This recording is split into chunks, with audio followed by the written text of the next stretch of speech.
SSLC ವಿದ್ಯಾರ್ಥಿಗಳಿಗೆ ಇಂದು ನಡೆದಂತಹ preparatory 3 ಏನ್ ನಡೆಯಿತು, ಸ್ಟೇಟ್ ಲೆವೆಲ್ ಪ್ರಿಪರೇಟರಿ 3, ಅದರ ಕೀ ಆನ್ಸರ್ ಇಂಗ್ಲಿಷು. ಬನ್ನಿ, ಈ ಪೇಪರ್ ತುಂಬಾ ಈಸಿ ಆಗಿತ್ತು. ನನ್ನ ಪ್ರಕಾರ ಸ್ಕೋರ್ ಮಾಡೋರ್ಗೆ ಸ್ವಲ್ಪ ಕಷ್ಟ ಆಗಿತ್ತು, ಫಸ್ಟ್ ಕ್ಲಾಸ್ ಬರೋರ್ಗೆ ಈಸಿ ಆಗಿತ್ತು. ಬನ್ನಿ ನೋಡೋಣ, ಡಿಸ್ಕಸ್ ಮಾಡೋಣ.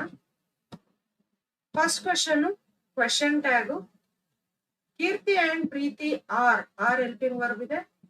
ಗುಡ್ ಫ್ರೆಂಡ್ಸ್ ನೆಗೆಟಿವ್ ವರ್ಡ್ ಇಲ್ಲ, ಸೊ ನಾಟ್ ಬರ್ಬೇಕು. ಅರಂಟ್ ಕೀರ್ತಿ ಅಂಡ್ ಪ್ರೀತಿಗೆ ಇಬ್ರಿಗೂ ಸೇರಿಸಿ ಪ್ರೊನೌನ್ ಯಾವ್ದು ಬರುತ್ತೆ? ದೇ. ಅರಂಟ್ ದೇ ಬಿ ಆನ್ಸರ್ ಇಲ್ಲಿದೆ. ನೀವು ಪ್ರಿಂಟ್ ಕೂಡ ತಗೋಬಹುದು. ಇದ್ರ PDF ಅನ್ನ ನಾನು ಟೆಲಿಗ್ರಾಮ್ ಚಾನಲ್ ಅಲ್ಲಿ ಹಾಕಿರ್ತೇನೆ, ಪ್ರಿಂಟ್ ತಗೊಳ್ಳಿ ಮಕ್ಳ. ಇನ್ನು ನೀವೇನಾದ್ರೂ ನನ್ನ ಚಾನಲ್ಗೆ ಹೊಸಬ್ರಾಗಿದ್ರೆ ದಯವಿಟ್ಟು ಸಬ್ಸ್ಕ್ರೈಬ್ ಮಾಡ್ಕೊಳ್ಳಿ. ನಿಮ್ಮ ಫ್ರೆಂಡ್ಸ್ಗೂ ಕೂಡ ಇದನ್ನ ಶೇರ್ ಮಾಡಿ. ಈ ಪ್ರಶ್ನೆ ಪತ್ರಿಕೆ ಬಹಳ ಮುಖ್ಯ ಆನ್ಯುವಲ್ ಎಕ್ಸಾಮ್ಗೆ. ಇದರಲ್ಲಿ ಸ್ವಲ್ಪ ಟ್ವಿಸ್ಟ್ ಮಾಡಿದ್ದಾನೆ, ಚೇಂಜಸ್ ಮಾಡಿದ್ದಾನೆ. ಹಾಗಾಗಿ ಈ ಪ್ರಶ್ನೆ ಪತ್ರಿಕೆ ಬಹಳ ಮುಖ್ಯ ಆಗುತ್ತೆ ಆನ್ಯುವಲ್ ಎಕ್ಸಾಮ್ಗೆ. ಸೆಕೆಂಡ್ ಕ್ವೆಶನ್, ಇನ್ಫಿನಿಟಿವ್ ನಾನು ಆಲ್ರೆಡಿ ಹೇಳ್ದ ಹಾಗೆ ಡೈರೆಕ್ಟ್ ಆಗಿ to plus verb the answer to sell. Third question, language function. Here language function is take the girl to Airoli, there is a hospital there. Airoli ಕರ್ಕೊಂಡು ಹೋಗಿ ಅಲ್ಲೊಂದು hospital ಇದೆ ಅಂತ traffic police ಹೇಳ್ತಾರೆ. ಅದು ಡೈರೆಕ್ಷನ್ ಕೇಳ್ತಿರೋದ ಅಲ್ಲ, ಗಿವಿಂಗ್ ಡೈರೆಕ್ಷನ್ ಅಲ್ಲ, ಗಿವಿಂಗ್ ಸಜೆಷನ್, ಮೇಕಿಂಗ್ ರಿಕ್ವೆಸ್ಟ್ ಅಲ್ಲ, ಸಜೆಷನ್ ಕೊಡ್ತಿರೋದು ಕರ್ಕೊಂಡು ಹೋಗಿ ಅಂತ. Next fourth question, that is fill in the blank choosing the most appropriate word. ನೋಡಿ, ಒಂದೊಂದ್ಸಲ ಇಫ್ ಕ್ಲಾಸ್ ಅಂತ ಡೈರೆಕ್ಟ್ ಆಗಿ ಕೇಳ್ತಾನೆ, ಒಂದೊಂದ್ಸಲ ಮೋಸ್ಟ್ ಅಪ್ರೋಪ್ರಿಯೇಟ್ ವರ್ಡ್ಸ್ ಅಂತ ಕೇಳ್ತಾನೆ. ಎರಡು ಒಂದೇನೆ ಕ್ವೆಶನ್. ಕನ್ಫ್ಯೂಷನ್ ಮಾಡ್ಕೊಬಿಡಿ ಇದ್ಯಾವುದು ಅಂತ. ಕ್ವೆಶನ್ ಓದಿ. I did not attend, if I had attended I dash scored well. ನಾನು ಅಟೆಂಡ್ ಮಾಡಿದಿದ್ರೆ ಚೆನ್ನಾಗಿ ಸ್ಕೋರ್ ಮಾಡ್ತಿದ್ದೆ. ಪಾಸಿಟಿವ್ ಇದೆ ಅಲ್ವಾ, ವುಡ್ ಹ್ಯಾವ್. ಇನ್ನೊಂದು ಗಮನಿಸಿ, ಲಾಸ್ಟ್ ಸೆಕೆಂಡ್ ಪ್ರಿಪರೇಟರಿ ಅಲ್ಲಿ ನಿಮ್ಗೆ ಏನ್ ಕೊಟ್ಟಿದ್ರು ಅಂದ್ರೆ ವುಡ್ ಹ್ಯಾವ್ ಸ್ಕೋರ್ಡ್ ಅನ್ನೋದನ್ನ ಇಲ್ಲೇ ಕೊಟ್ಟಿದ್ರು. ಸ್ಕೋರ್ಡ್ ಇಲ್ಲಿ ಕೊಟ್ಟಿರ್ಲಿಲ್ಲ. ಇನ್ನೊಂದ್ರಲ್ಲಿ ವುಡ್ ಹ್ಯಾವ್ ಸ್ಕೋರ್ ಅಷ್ಟೇ ಕೊಟ್ಟಿದ್ರು. ಸೊ ಸ್ಕೋರ್ಡ್ ಅನ್ನೋದೇ ಬರ್ಬೇಕು, because third condition had, past tense, past perfect. Had attended, ಮಾಡಿದಿದ್ರೆ ಸ್ಕೋರ್ ಮಾಡಿರ್ತಿದ್ದೆ. ಅಟೆಂಡ್ ಮಾಡಿದಿದ್ರೆ ವುಡ್ ಹ್ಯಾವ್ ಸ್ಕೋರ್ಡೇ ಬರ್ಬೇಕು. ಇದು ವರ್ಬು V3 ನಲ್ಲೇ ಇರಬೇಕು. ಅಬ್ಸರ್ವ್ ಮಾಡ್ಕೊಳ್ಳಿ ಆನ್ಯುವಲ್ಗೆ ಏನಾದ್ರು ಟ್ವಿಸ್ಟ್ ಮಾಡಿದ್ರೆ. Next second main fifth question ಅಲ್ಲಿ ಸಿಲಬಲ್ 1 ಸಿಲಬಲ್ ಕೇಳಿದ್ದಾರೆ. ಅಗ್ಲಿ 1, ಮ್ಯೂಚಿನಿ 3, ಅಗ್ಲಿ 2 ಇದೆ. ಅಗ್ಲಿ 2, ಡೆಕ್ 1, ಹೇಟೆಡ್ 2 ಇದೆ. Correct answer deck. Sixth question, combine the sentences using so that. The milk is very ನ ಜಾಗದಲ್ಲಿ so ಬರೀತೀರಾ, ಫುಲ್ ಸ್ಟಾಪ್ ಅನ್ನ ತೆಗೆದು that ಬರೀತೀರಾ. The milk is so hot that the child, T small ಮಾಡಿ ಬರೀತೀರಾ. The child cannot drink it. Here is the answer. Next, seventh question, article. Ravi is dash MBA. M ಕನ್ನಡದಲ್ಲಿ ಹೇಗೆ ಬರೀತೀವಿ? M. A ಅನ್ನೋದು ಕನ್ನಡದಲ್ಲಿ ಸ್ವರ ಅಲ್ವಾ? ಸ್ವರಗಳು ಬಂದರೆ ಯಾವ್ದನ್ ಬರಿಬೇಕಂತ ಹೇಳಿದೀನಿ? ಆನ್. ಓಕೆ, ಅಥವಾ ಓವೆಲ್ ಸೌಂಡ್ ಬರೋದ್ರಿಂದ MA ಓವೆಲ್ ಸೌಂಡ್, ಇದು ಓವೆಲ್ ಸೌಂಡ್ ಬರೋದ್ರಿಂದ ಅಲ್ಲಿ ಆನ್ ಬರ್ಬೇಕು. Identify part of speech. Costly underline ಆಗಿದೆ. It is a costly ornament. Repeated question. ಎಂತ ಆರ್ನಮೆಂಟ್ ಇದು? Costly ornament, adjective. Ninth question, linker. Both CV Raman dash Vikram Sarabhai. ಇಬ್ರು ವ್ಯಕ್ತಿಗಳು ಬಂದ್ರೆ ಯಾವ್ದನ್ನ ಬರೀತೀವಿ? And is the right answer. 10th question, preposition. There had been an accident when Satish went for hiking dash his father. With his father. With. This is form of the verb. When I went past tense ಅನ್ನ ತೋರಿಸುತ್ತೆ, past tense. When I went to the hospital, the doctor dash an old man. Hospital ಹೋದಾಗ doctor ಏನ್ ಮಾಡ್ತಾ ಇದ್ರು? Be verb ಬರಿಬೇಕು, that is was. Treat ಇರೋದೇನಾಗುತ್ತೆ? Treating. Doctor was treating. Past continuous tense. 12th question, correct form of the word. Idu verb. Idu word. The children should be given good educate ide. Answer education. 13th, present as verb. ಎಲ್ಲಾ paper ಅಲ್ಲೂ ಕೂಡ model paper 1 ಇಂದ ಹಿಡಿದು preparatory 3 ವರ್ಗುನು as verb ಆಗಿ ಕೇಳಿದ್ದಾರೆ. So ಈ ಸಲ fix ಆಗಬಹುದು ಆಸ್ ವರ್ಬ್ ಆಗಿ ಕೇಳ್ತಾರೆ ಅಂತ. ಶಿ ವಿಲ್ ಪ್ರೆಸೆಂಟ್, ಇದು ವರ್ಬ್, ಹರ್ ಫೈನಲ್ ರಿಪೋರ್ಟ್. ಅಥವಾ ಸಿಂಪಲ್ ಆಗಿ ಬರೆಯೋದಾದ್ರೆ I present a gift to my mother. ಹೀಗೂ ಕೂಡ ಬರಿಬಹುದು. ಪಾಸಿಟಿವ್ ಡಿಗ್ರಿಗೆ ನೋಡಿ, ಇದು ಜಾಸ್ತಿ ಕೇಳಿಲ್ಲ, ಕಡಿಮೆ ಕೇಳಿರೋದು. ಈ ಸಲ ಕೇಳಿದ್ದಾರೆ. ಪಾಸಿಟಿವ್ ಡಿಗ್ರಿಗೆ ಡಿಗ್ರೀಸ್ ಆಫ್ ಕಂಪ್ಯಾರಿಸನ್ ಮಾಡಿದೀನಿ, ವಿಡಿಯೋ ನೋಡಿ 3 ಸ್ಟ್ರಕ್ಚರ್ ಹೇಗ್ ಮಾಡೋದು ಅಂತ ಹೇಳಿದೀನಿ. ನೋ ಅದರ್ ಬರಬೇಕು first. No other writer in Hindi literature last ಸೇರಿಸಿದ್ರು ನಡೆಯುತ್ತೆ, ಇಲ್ಲಿ ಸೇರಿಸಿದ್ರು ನಡೆಯುತ್ತೆ. No other writer is as popular as structure, as popular as no other structure ಹಾಗೆ ಬರಬೇಕು. This is correct answer. No other writer in Hindi literature is as popular as Munshi Premchand. Passive voice change ಮಾಡಿ distributed verb ಇದೆ. The awards ಇದು subject. The awards past tense ಬರಬೇಕು, ಯಾಕೆಂದ್ರೆ past tense distributed past tense ಇರೋದ್ರಿಂದ where awards plural ಇರೋದ್ರಿಂದ were ಬರಬೇಕು. Past tense ಅಲ್ಲಿ ಇದೆ, ಹಾಗಾಗಿ ಪಾಸ್ಟ್ ಟೆನ್ಸ್ ಸಬ್ಜೆಕ್ಟ್ ಗೆ ಅಗ್ರಿ ಆಗುವಂತದ್ದು ವರ್. ವಾಸ್ ಬರಿಬೋದ ಇಲ್ಲಿ? ನೋ, ವಾಸು ಸೂಟ್ ಆಗಲ್ಲ. Awards were distributed in V3 form by the president. 16th question ಸಖತ್ ಈಸಿ ಕೊಟ್ಟಿದ್ದಾರೆ ಈ ಸಲ. ಪ್ರಕಾಶ್ ಆಸ್ಕ್ಡ್ ಜ್ಯೋತಿ, ಆದ್ರೆ ಸ್ವಲ್ಪ ಜೆಂಡರ್ ಎರಡೂ mix ಮಾಡ್ಕೊಟ್ಟಿದ್ದಾರೆ. Are you going to school today? Prakash asked Jyoti. Are you helping verb? Sorry, yes no question ಇರೋದ್ರಿಂದ if ಪದ ಬಳಸಬೇಕು. ಯು ಅಂದ್ರೆ ಯಾರಿಲ್ಲಿ? ಜ್ಯೋತಿ, ಹಾಗಾಗಿ ಶಿ ಬಳಸ್ತೀವಿ. ಆರ್ ಇರೋದು ವಾಸ್ ಪಾಸ್ಟ್ ಟೆನ್ಸ್ ಆಯ್ತು. ಗೋಯಿಂಗ್ ಟು ಸ್ಕೂಲ್ ಟುಡೇ ಇರೋದು ದಟ್ ಡೇ ಆಯ್ತು. 4th ಮೈನು 2 marks ಗೆ expected questions. What makes you think that Don Anselmo was a man of principles ಅನ್ನೋದು ಕೀವರ್ಡ್.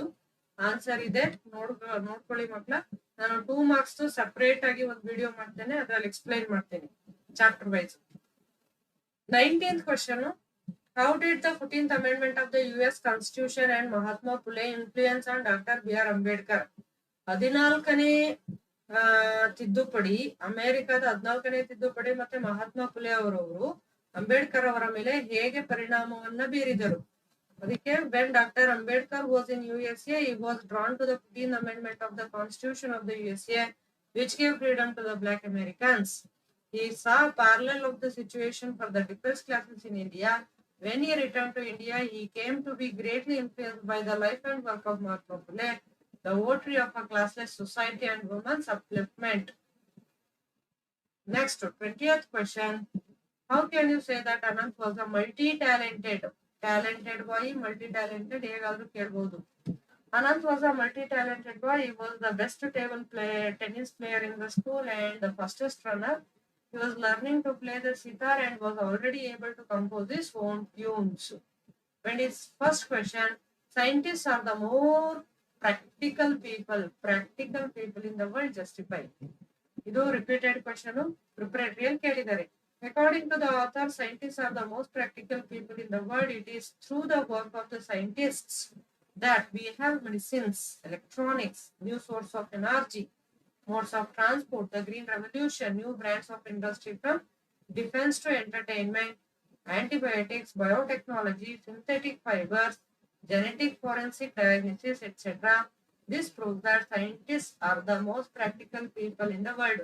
ಇಲ್ಲೇನ್ ಎಕ್ಸಾಂಪಲ್ಸ್ ಇದಾವಲ್ಲ ಯಾವ್ಯಾವ್ದು ಅಂತ, ಓಕೆ, ಅದನ್ನ ನೀವು ಬೇಕಾದ್ರೆ ಕಟ್ ಡೌನ್ ಮಾಡ್ಬೋದು. ಆಂಟಿಬಯೋಟಿಕ್ಸ್, ಬಯೋಟೆಕ್ನಾಲಜಿ ಒಂದು 2-3 ಕಟ್ ಡೌನ್ ಮಾಡಿ ಕೂಡ ಬರೀಬಹುದು ಎಕ್ಸಾಂಪಲ್ಸ್ ಅನ್ನ. 22nd, how does the poet describe that the earth has an ocean of patience? ಭೂಮಿಗೆ ಸಾಗರದಷ್ಟು ತಾಳ್ಮೆ ಇದೆ ಅನ್ನುವಂಥದ್ದನ್ನ ಈ ಐ ಆಮ್ ದ ಲ್ಯಾಂಡ್ ಪದ್ಯದಲ್ಲಿ ಹೇಗೆ ವಿವರಿಸಲಾಗಿದೆ? When men own it, shout at it, by it, the land does not lose patience. It remains calm and patient. It just looks back at them. When men plow it, plant life on it, grow fruits, grass, and trees on it, the land lies patiently. When it is suffocated by the fence, it waits patiently. The land firmly says that men cannot put a fence around the earth. 23rd question, that is Narayanpur incident. In the visit of Patil, the sub-inspector was very helpful to Mohan's family. Explain. ಮೋಹನನ ಕುಟುಂಬಕ್ಕೆ mister Patil sub inspector visit ಮಾಡಿದ್ದು ಸಹಾಯ ಆಯಿತು ಹೇಗೆ? Mr. Patil, the sub-inspector, came to Mohan's house to warn him about the police raid. He helped Mohan's family by taking away the cyclo-styling machine from their house so that the raid from the police was avoided. Very good. Our question, Dicky Dolmas preparation for a venture. ಆಕೆಯ ಸಾಧನೆಗೆ ಏನೇನು preparation ಮಾಡ್ಕೊಂಡಿದ್ದು ವಿವರಿಸಿ. 24ನೇ ಪ್ರಶ್ನೆ, Aneef was always able to keep himself cheerful throughout his life. ನೋಡಿ, ಇದನ್ನ ಇನ್ನೊಂದರ ಕೇಳಿರೋದು. Aneef was a talented boy. How? ಅಥವಾ ಈ ತನ್ನನ್ ತಾನು ಖುಷಿಯಾಗಿ ಇಟ್ಕೊಳ್ಳೋದಕ್ಕೆ ಜೀವನ ಪೂರ್ತಿ ಅವನು ಏನ್ ಮಾಡ್ತಿದ್ದ, ಅಥವಾ ಅವನು ಹೇಗೆ ಟ್ಯಾಲೆಂಟೆಡ್ ಆಗಿದ್ದ ಬರೀರಿ ಅಂತ. ಎರಡಕ್ಕೂ ಒಂದೇ answer. Hanif dabbled in art, sketched very well, beautiful cards out of waste materials, read a great deal of books, loved playing the drums.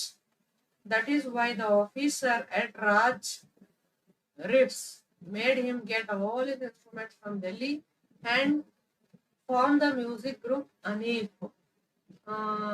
ನೀವು ಇಷ್ಟನ್ನು ಬರೆದ್ರು ಓಕೆ, ಇಲ್ಲಿಂದ ಇಷ್ಟು ಬರೆದ್ರು ಸಾಕಾಗುತ್ತೆ. ಹಾಗೆ ಬರೆದು ಕನ್ಕ್ಲೂಡ್ ಮಾಡಿ. Thus, Aneef always able to keep himself cheerful throughout his life ಅಂತ ಕನ್ಕ್ಲೂಡ್ ಮಾಡ್ಬೋದು. Our question, bird of happiness ಇಂದ how did the second monster make Vanjia suffer? ಎರಡನೇ ಮಾನ್ಸ್ಟರ್ ವ್ಯಾಂಜಿಯಾವನ್ನ ಹೇಗೆ ಸಫರ್ ಮಾಡಿಸ್ತಾ? ಇದು ಅಂತೂ ತುಂಬಾ ಈಸಿ ಚಾಪ್ಟರ್. ಇದನ್ನ ಯಾರು ತಗೋತಾರೋ ಮೂರೇ ಪ್ರಶ್ನೆ ಕೇಳೋದು, ಆನ್ಸರ್ ಮಾಡ್ಬೋದು. Next 6th May 27th question, ಬಹಳ important area. Whom can I call? He asked quickly. There is a girl by track ಪಾಠದ್ದು. Who does I refer to? ಇಲ್ಲಿ I ಅಂದ್ರೆ ಯಾರು? That is Baleshwar Mishra. What did the listener answer? ಇಲ್ಲಿ listener ಯಾರು? ರೋಮಾ ಏನ್ answer ಮಾಡಿದ್ಲು? The listener answered my brother Dinesh ಅಂತ ಹೇಳ್ತಾಳೆ. ಅವಳು ಏನ್ ಕೇಳ್ತಾಳೆ? ಯಾರಿಗೆ ಫೋನ್ ಮಾಡ್ಬೇಕು ಅಂದಾಗ ಮೈ ಬ್ರದರ್ ದಿನೇಶ್ ಅಂತಾಳೆ. What happened after going to that place? ಅಲ್ಲಿಗೆ ಅವ್ರು ಹೋಗ್ತಿರ್ತಾರಲ್ಲ, ಆ ಪ್ಲೇಸಿಗೆ ಹೋದ್ಮೇಲೆ ಏನಾಯ್ತು? Doctor Anil Agarwal, the medical director there, seeing the extent of Roma's injuries, admitted her immediately to the ICU without any paper work. ಅಲ್ಲಿ ಅನಿಲ್ ಅಗರ್ವಾಲ್ ಅನ್ನೋಂಥವ್ರು ಇಮಿಡಿಯೇಟ್ ಆಗಿ ಅವ್ರನ್ನ ICUಗೆ ಅಡ್ಮಿಟ್ ಮಾಡ್ಕೊತಾರೆ, ಯಾವುದೇ ಪೇಪರ್ ವರ್ಕ್ ಮಾಡ್ಸಲ್ಲ. 28th ಕ್ವಶನ್, what does the child stand between me and death? ಏನು, ಆ ಮಗು ನನ್ನ ಮತ್ತೆ ಸಾವಿನ ನಡುವೆ ಬರ್ತಾನ? ಆ ಚೈಲ್ಡ್, ಆ ಮಗು. ಈ ಪಾಠದಲ್ಲಿ, ಡಿಸ್ಕವರಿ ಪಾಠದಲ್ಲಿ ಚೈಲ್ಡ್ ಅಂದ್ರೆ ಒಬ್ನೇ ಬರೋದು, ದಟ್ ಈಸ್ ಪೆಪೆ. ಅವನು ನನ್ನ ಮತ್ತೆ ಸಾವಿನ ನಡುವೆ ನಿಂತ್ಕೊಳ್ಳೋದ ಅಂತಾನೆ. ಯಾರು ಅನ್ನೋದು? Who made the statement? Answer Columbus. B, who does the child? ಇಲ್ಲಿ ಚೈಲ್ಡ್ ಅಂದ್ರೆ ಯಾರು? Pepe. When did the speaker? When, ಯಾವಾಗ ಈ ಮಾತನ್ನ ಹೇಳೋದು? When the sailors rush towards Columbus to kill him. ಯಾವಾಗ ಅವರು ಕೊಲಂಬಸ್ ಅನ್ನ ಸಾಯಿಸೋದಿಕ್ಕೆ ಮುಂದೆ ಬಂದಾಗ Pepe ran to the foot of the stairs, ಆ ಮೆಟ್ಟಿಲಿನ ಫೂಟ್ ಹತ್ರ, ಮೆಟ್ಟಿಲಿನ ಪ್ರಾರಂಭದ ಹತ್ರ ಅಲ್ಲಿ ಹೋಗ್ಬಿಟ್ಟು stood with arms spread out, ಆ ಕೈಯನ್ನ ಚಾಚಿ ಅಡ್ಡ ನಿಲ್ತಾನೆ. ಆಗ ಈ ಮಾತನ್ನ ಹೇಳೋದು. 29th ಕ್ವಶನ್, ಇಲ್ಲಿ ನೋಡಿ, ನಾವ್ ಅನ್ಕೋಬಹುದು first does a girl by track ಆದ ತಕ್ಷಣ ಕಲರ್ಸ್ ಆಫ್ ಸೈಲೆನ್ಸ್ ಕೇಳ್ತಾರೆ ಅಂತ ಅನ್ಕೋಬಹುದು. ತಪ್ಪು. ಕ್ವಶನ್ ಹೇಗ್ ಬೇಕಾದ್ರೂ ಮೇಲೆ ಕೆಳಗೆ ಮಾಡ್ಬೋದು, ಆದ್ರೆ ಪೋಯಂ ಕ್ವಶನ್ ಮಾತ್ರ 30th ಉಳಿದಿದೆ, ಏನು ಚೇಂಜ್ ಆಗಿಲ್ಲ. ಕ್ವಶನ್ ಪೇಪರ್ ಪ್ಯಾಟರ್ನ್ ಅನ್ನು ನೋಡಿದೆ. This is an idle pastime. You would do better to read and get some knowledge. ಇದು ಕೂಡ ರಿಪೀಟೆಡ್ ಕ್ವಶನ್ ಪ್ರಿಪರೇಟರಿಯಲ್ಲಿ. ಇದೊಂದು ಐಡಲ್ ಪಾಸ್ ಟೈಮ್. ನೀನು ಓದಿದ್ರೆ ಏನಾದ್ರೂ ಸ್ವಲ್ಪ ನಾಲೆಡ್ಜ್ ಬರುತ್ತೆ. ಇದ್ ನೀನ್ ಮಾಡ್ತಿರೋದು ಸುಮ್ನೆ ವೇಸ್ಟ್ ಆಫ್ ಟೈಮ್ ಅಂತ ಹೇಳೋದು ಯಾರು? Who is the speaker? Answer mister Avatar Narayan ಅಂತನಾದ್ರೂ ಬರಿಬಹುದು, ಸತೀಶ್ ಫಾದರ್ ಅಂತ ಕೂಡ ಬರಿಬಹುದು. Who does you refer to? ಇಲ್ಲಿ ಯು ಅಂದ್ರೆ ಯಾರು? That is Satish Gujral. What is referred to as idle pastime ಅಂದ್ರೆ ಯಾವ್ದನ್ನ ಅಂತ ಕರೆದಿದ್ದಾರೆ? ಡ್ರಾಯಿಂಗ್ ಮತ್ತೆ ಪೇಂಟಿಂಗ್ ಅನ್ನ ಹಾಗಂತ ಕರೆದಿದ್ದಾರೆ.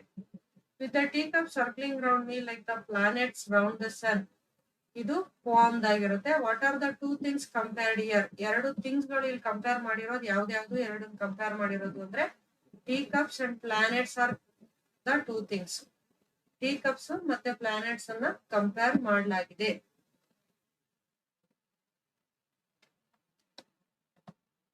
Y would the poet feel so? Poet ಯಾಕೆ ಆ ರೀತಿ ಫೀಲ್ ಆಗ್ತಾರೆ, ಅಂದ್ಕೋತಾರೆ ಟೀ ಕಪ್ಸ್ ನನ್ ಸುತ್ತಿರ್ತವೆ ಅಂತ ಯಾಕೆ ಅನ್ಕೋತಾರೆ? Because in space there is no gravitational force like on the earth. ಭೂಮಿ ಮೇಲೆ ಇದ್ದ ಹಾಗೆ ಸ್ಪೇಸ್ ನಲ್ಲಿ ಗ್ರಾವಿಟೇಷನಲ್ ಫೋರ್ಸ್ ಇರೋದಿಲ್ಲ. ಅದಕ್ಕೆ ವೇರ್ ಡಸ್ ದಿಸ್ ಹ್ಯಾಪನ್? ಎಲ್ಲಿ ಇದು ನಡೆಯುತ್ತೆ? In space. ಪ್ರೊಫೈಲು, ಇಲ್ಲಿ ಪ್ರೊಫೈಲ್ ಡೀಟೇಲ್ಸ್ ಅನ್ನ ನೀವು ನೋಡಬಹುದು. ಇದಕ್ಕೆ ಆನ್ಸರ್ ಇಲ್ಲಿದೆ. ಇದನ್ನ ನಾನು ಎಕ್ಸ್ಪ್ಲೈನ್ ಮಾಡ್ತಾ ಕೂತ್ರೆ ಟೈಮ್ ಆಗುತ್ತೆ. ನೀವು ವಿಡಿಯೋ ಪಾಸ್ ಮಾಡಿ ಆನ್ಸರ್ ಅನ್ನ ನೋಡ್ಕೊಳ್ಳಿ. ಇನ್ನು ಸ್ಟೋರಿ ಡೆವಲಪ್ಮೆಂಟ್ ಇದು ಸೆಪರೇಟ್ ವಿಡಿಯೋ ಮಾಡ್ತೇನೆ, ಅಲ್ಲಿ ಎಕ್ಸ್ಪ್ಲೈನ್ ಮಾಡ್ತೇನೆ. ಈ ಆನ್ಸರ್ ನ ನೋಡ್ಕೊಳ್ಳಿ. Next this is picture writing. Picture ಈ ಸಲ ಎಲ್ಲಾ ಪೇಪರ್ಗಿಂತ ಡಿಫ್ರೆಂಟ್ ಆಗಿ ಕೇಳಿದ್ರು. ಸ್ವಲ್ಪ ಡಿಫ್ರೆಂಟ್ ಆಗಿ ನೀವು ಯೋಚನೆ ಮಾಡಿ ಬರೀಬೇಕಾಗುತ್ತೆ. ಅಲ್ಲಿ ಸರ್ಕಸ್ ಕ್ಲಾನ್ಸ್ ಇದ್ರು, ಸರ್ಕಸ್ ನಡೀತಾ ಇತ್ತು. ನೆಕ್ಸ್ಟ್ ಪ್ಯಾಸೇಜ್ ಕ್ವೆಶನ್ ಈಸಿ ಇದಾವೆ, ಡೈರೆಕ್ಟ್ ಆನ್ಸರ್ ಇದೆ. 36th ಸಮ್ಮರಿ ಆಫ್ ಗ್ರ್ಯಾಂಡ್ ಮಾ, ಇದು ಓದಿರ್ತೀರಾ, ಈ ಆನ್ಸರ್ ನೋಡ್ಕೊಳ್ಳಿ. 37th question essay the internet ಬಗ್ಗೆ. ಸಾಮಾನ್ಯವಾಗಿ ಎಲ್ಲಾ ಮಕ್ಕಳು ಮ್ಯಾಕ್ಸಿಮಮ್ ಏರ್ ಪೊಲ್ಯೂಷನ್ ಬರೀತಿದ್ದಾರೆ. ಕೆಲವರು ಏನಾದ್ರು ಇಂಟರ್ನೆಟ್ ಬಂದ್ರೆ ನೋಡ್ಕೊಳ್ಳಿ. ಏರ್ ಪೊಲ್ಯೂಷನ್ ಇದ್ರ ಮೇಲೆ ಒಂದು ವಿಡಿಯೋ ಮಾಡಿದೀನಿ. ಇದು ಸ್ಟ್ಯಾಂಡರ್ಡ್ ಲೆವೆಲ್ ಆಗಿ, ಸ್ಟ್ಯಾಂಡರ್ಡ್ ಆಗಿ ಬರೆಯೋದು ಹೇಗೆ ಅಂತ ಈ ರೀತಿ ಹೈಲಿ ಪಾಯಿಂಟ್ಸ್ ಹಾಕಿ ನೀವು ಬರೀರಿ. ಒಂದೊಂದು ಹೆಡಿಂಗ್ ಸಬ್ ಹೆಡಿಂಗ್ ಆದ್ಮೇಲೆ ಲೈನ್ ಬಿಟ್ಟು ಸ್ಪೇಷಿಯಸ್ ಆಗಿ ಬರೀರಿ. Next question that is letter writing. ಮಕ್ಕಳು ತುಂಬಾ ಜನ ಇಲ್ಲಿ ಸ್ಲೋ ಲರ್ನರ್ಸ್ ತಪ್ಪು ಮಾಡೋದು ಏನಂತಂದ್ರೆ personal letter official letter mix ಮಾಡ್ಕೊಂತೀರಾ. ಮಿಕ್ಸ್ ಮಾಡ್ಕೋಬೇಡಿ, ಸಪರೇಟ್ ಆಗಿ ಅದನ್ನ ಅಬ್ಸರ್ವ್ ಮಾಡ್ಕೊಳ್ಳಿ. ಇಮ್ಯಾಜಿನ್ ಅನ್ನೋದು ಅಡ್ರೆಸ್ ಇಬ್ರಿಗೂ ಒಂದೇ. Write a letter to your friend ಅನ್ನೋದು personal letter. Personal letter first from address ಬರುತ್ತೆ, date, dear friend, body of the letter, yours lovingly, name, to address last ಅಲ್ಲಿ ಬರುತ್ತೆ.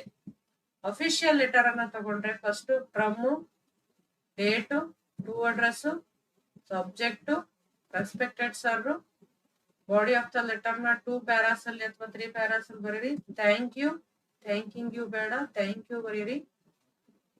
ಯುವರ್ಸ್ ಫೇತ್ಫುಲಿ, ನಿಮ್ಮ name. ಈ ರೀತಿ ಬರೆದ್ರೆ ನಿಮ್ಗೆ ಖಂಡಿತ ಔಟ್ ಆಫ್ ಔಟ್ ಬರೋದ್ರಲ್ಲಿ ಡೌಟ್ ಇಲ್ಲ. ನೀವೇನಾದ್ರೂ ನಮ್ಮ ಚಾನಲ್ಗೆ ಹೊಸಬ್ರಾಗಿದ್ರೆ ದಯವಿಟ್ಟು ಸಬ್ಸ್ಕ್ರೈಬ್ ಮಾಡ್ಕೊಳ್ಳಿ, ಫ್ರೆಂಡ್ಸ್ಗೂ ಕೂಡ ಶೇರ್ ಮಾಡಿ. All the best your exam. ಒಳ್ಳೇದಾಗ್ಲಿ.